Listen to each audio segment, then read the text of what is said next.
Hey, I'm going to do Chapter 2 of The West Beyond the West, History of British Columbia by Gene Barman. I am doing Chapter 2, First Encounters, 1741 to 1825. So British Columbia, as Barman says, it says like, oh, it must be all the British, but actually no, the beginnings of British Columbia is during the first century of contact between indigenous people and Europeans. Russians, Spain, England, and the young United States were all interested in the area at one time or the other. It starts off, I guess, maybe just baked into the box here of a very brief mention of how long the indigenous people had been in this area before the idea of British Columbia ever came up. And I mean, at this point, British Columbia has not come up, but it's that we're starting at the encounters between indigenous people and the Europeans and the Americans coming in. In this book, written in the 90s, it talks about the first settlement, that about them. It's thought that hunters in pursuit of game first crossed the Bering Strait from Siberia over a land bridge about at least 20,000 years ago, and by about 12,000 BC, the numbers coming to North America by land and sea grew. And the oldest known archaeological site is in the Peace River area, is about 10,500 years old. Because I know that this was a book written in the 90s, I Googled that, and actually the one I came up with at the moment is a 14,000-year-old village on the Triquet Island, 500 kilometers northwest of Victoria, older than the pyramids. And kind of confirming the Heiltsuk Nation oral history of the area. And there are thoughts that actually land bridge might not have been the first way that people got over here, but that there were very accomplished hunters of the sea who probably were working their way along the coast before Ice Age. But there's always room for lots of complications, and some people coming one way and some people coming the other way. I don't know what the hell I'm talking about, and this would not be the book to talk about it, because we get basically a fairly little bit of we get a brief thing of that. We get a listing of the tribes, and the tribe names. I'm pretty sure some of these have been replaced in the thing, because we've got the Coast Salish, Nootka, Kwet'kutl, Bellacoola, Tsimshian, and Haida. As well as the interior Salish, made up of the Okanagan, Lillooet, Thompson, Shuswap people, the Askafaskan Nation, which encompass the Chilcotin, Carrier, Susqueam, Taltkan, Kashka, Slave or Slavey, and Beavers people, and the Kootenai Nation, which stood on its own. Some of those names are probably out of date at this point, so I wouldn't use those. And indeed, the other thing that comes up in this section is that this book uses the term Indian, which isn't a term that would get used in a modern history book. But just to be aware that changing things. They're actually indigenous people gets used a lot here. First Nation people gets used a lot here, but still Indian comes up, and not just in the quotes from older sources, saying Indians. So that's also something to kind of keep in mind as I'm going along in this book. Starts talking about, the coastal people, and kind of the thing of the staples of salmon as for food, and cedar for virtually everything else. We get ideas of kind of just sort of general brief swaths of what was the kind of the peoples were kind of what their social groupings were, in the idea of kinship groups, in the idea of both tribes and of nations, and stuff like that.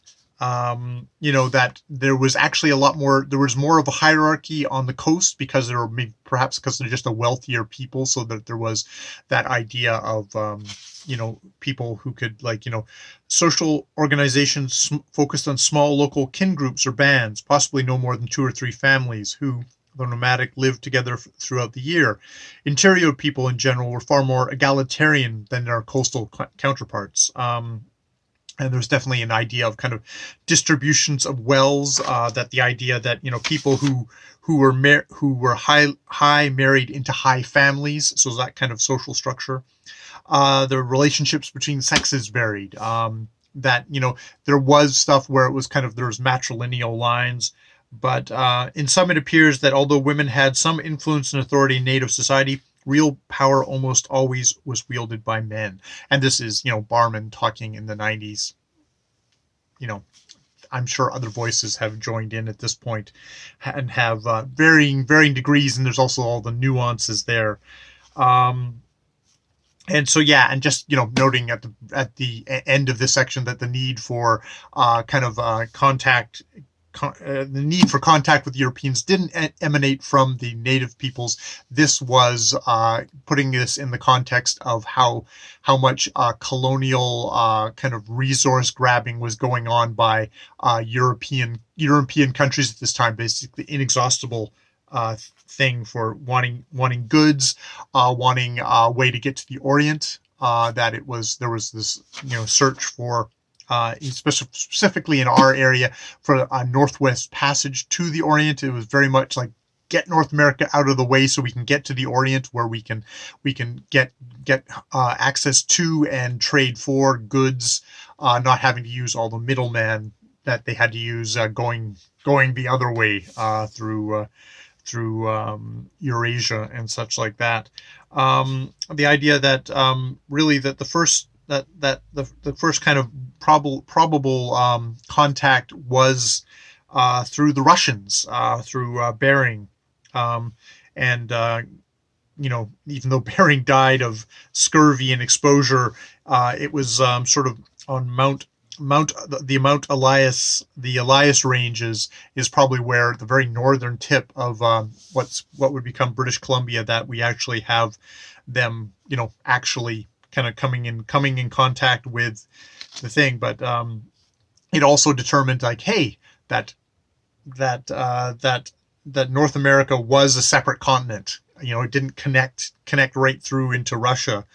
And the first time, and they became aware of the economic potential, because what happened was that even though Bering died, the surviving crew came back with sea otter pellets, and this then spelled doom for. We go from 1741 to I think it's in this thing. It's I think it's 1834. It's basically they've decimated the sea otter population to the point where there's no commercial potential anymore by that point. So they've sucked the region dry of any of that economic potential. But that the Russians really tried to keep it a secret. But Spain soon discovered it wasn't alone on the Pacific, because they're coming up through kind of Mexico and that San Francisco, up that area, and hey, what are the Russians doing up there? And so they move up that way. And the Spanish are they have the scheme of going up the coast, planting crosses with documentation attached to the crosses, saying this is sovereign land for Spain. Basically, once Spain made it across the continent into the Pacific, they immediately claimed everything that was lapped by the Pacific Ocean. They claim for Spain, which is just that's the hubris of the time. And so yeah, they're going up there. The Spanish, the Spanish were brought with them priests and scientists to kind of document as much as they could of the area. And indeed, it's from these people that we get a lot of our information of the early thing of of natives, of the what the area was like at that time. But Britain had its own interests. It was moving across the continent, and they turned to Captain James Cook to wanted to find this Northwest Passage, which is basically a route that would between the Hudson Bay and the Pacific Ocean, which is Hudson Bay is where they are. They want to get through the thing to be able to get to the Orient to China and areas like that, is basically because the Cape of Good Hope was controlled by the Dutch. The Spanish dominated the Panama Isthmus, so they're really like, we really would like something to exist here that we can get through. So they had Cook going up the coast, trying to avoid the Spanish by trying to go as high as possible. Hope he didn't intrude on Spain's Pacific Empire. Now Cook did a couple of expeditions, but they wintered in the Sandwich Islands, aka Hawaii, where he ended up dying. He got killed by some unhappy native peoples there. And so, it was one of these things of, but because of Cook's voyages there and publishing of subsequent posthumous publishing of his journals and stuff like that, they became the voice because everybody else was trying to keep quiet about the area. The British actually talked about it, which retrospectively kind of gave that idea that the impression that the Nootka area and more generally the Pacific Northwest had been discovered by the British. It wasn't. It was just they were the most open about it. But with them talking about it, this caused influx of traders into the area because, they basically gave instructions of how to get there, and that there was, sea otter pelts to be found. And this is where you get a lot of the Americans also coming up. This is the newly created America, who are looking for a route, looking for kind of economic things because they're on the serious outs with the British, who they just kicked out of the United States. So they were having the triangle trade was kind of cut off to them, the lovely triangle trade at that point. So they were trying to kind of get stuff there. So you have four nations: Russia, United States, France, and Britain. Now France doesn't become that much of a player in this. We get the kind of the French Revolution and all the wars going on. Indeed, this is the whole thing with a lot of stuff with Canada in general and British Columbia in particular. In this case, there were just other way more important stuff happening. At least, especially from what these nations coming in thought. It's like there was serious battles going on in Europe that were the important stuff, and anything that got agreed to or happened in British Columbia was sort of like kind of like a little bit of an afterthought about that. There is something called the Nootka incident, where the Spanish and the British sort of throw down, mostly because a Brit, Mears, was doing illegal trading, bought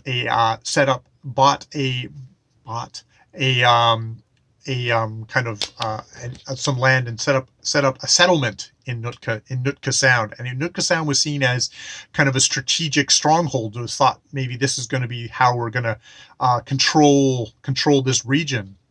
So the Spanish and the British both kind of tussled over this. You get some familiar names. You get Captain Vancouver, and you get Quadra. What the hell is his full name?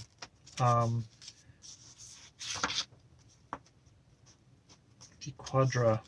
What's his name? I know it's goddamn.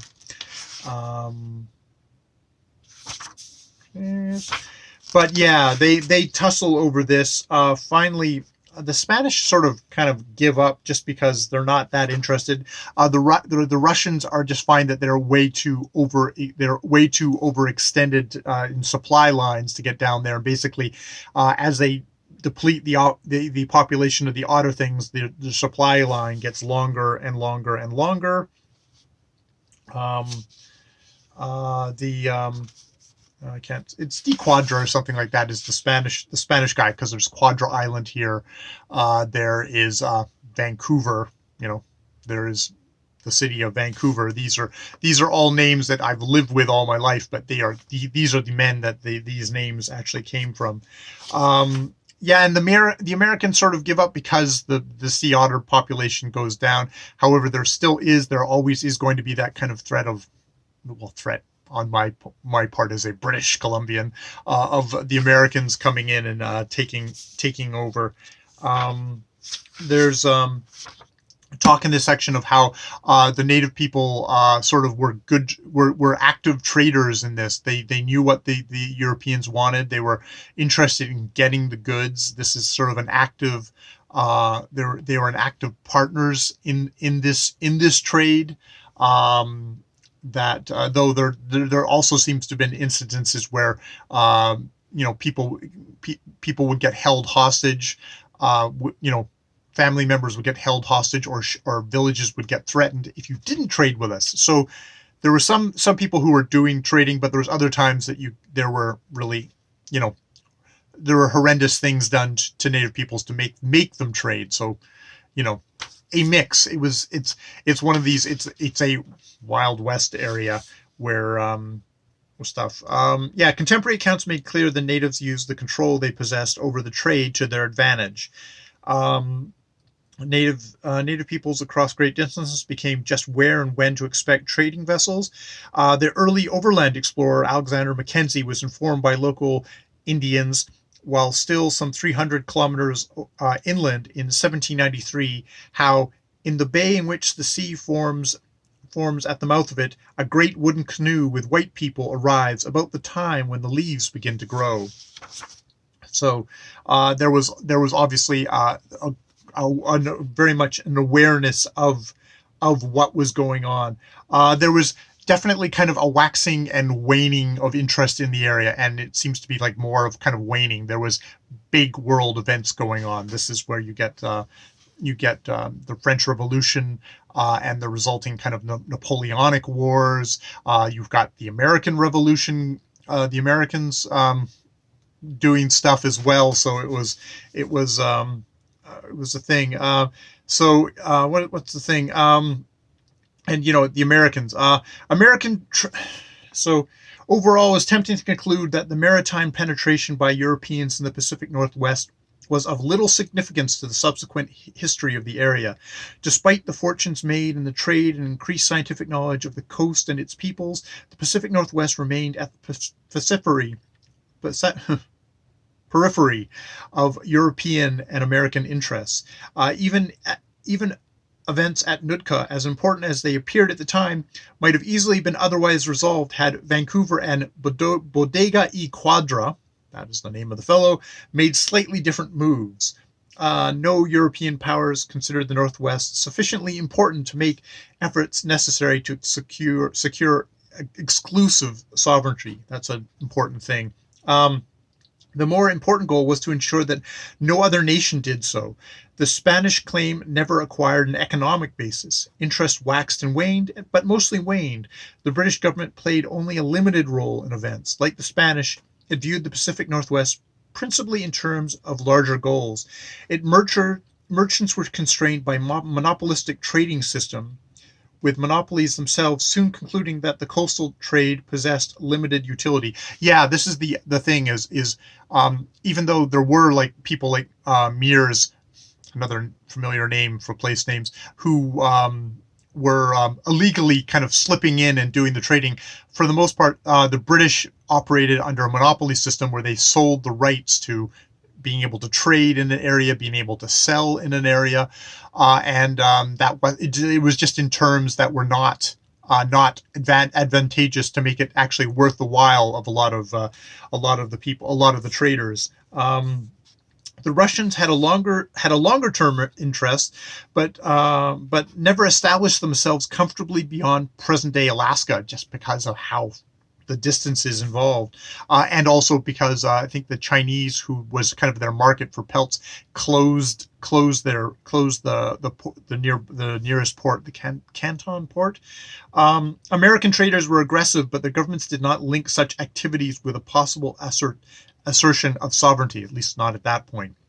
A century of maritime exploitation during which the sea otter was nearly exterminated had little effect on the eventual determination of the sovereignty over the territory that would become British Columbia. So yeah, that is the first chapter, First Encounters, skipping over the native history in the area, which was super ancient. We're talking about going back to the pyramids. So we're starting at 1741, but it's like there is history going back in the region 14,000 years. Now, obviously, that's not going to be that's going to be archaeological. That's going to be oral history. It's probably outside of the purview of a kind of a meat and potatoes document kind of historian like Gene Barman. So I can see why that was just kind of skipped over there.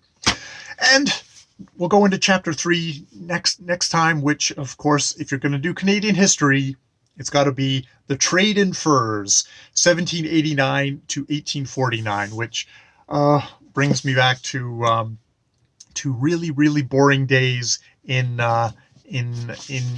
social studies in high school, where we heard about the voyageurs going across and getting furs, and it was told in the most driest ways. I will have to see how Gene Barman handles it, and whether she can make it interesting to me. A lot of times it's dudes in the woods getting furs, probably being really nasty to native people and to each other, and just really hard. And yeah, as a soft city dweller, it's like, okay, fine, whatever. All right, I will leave it there. More videos later.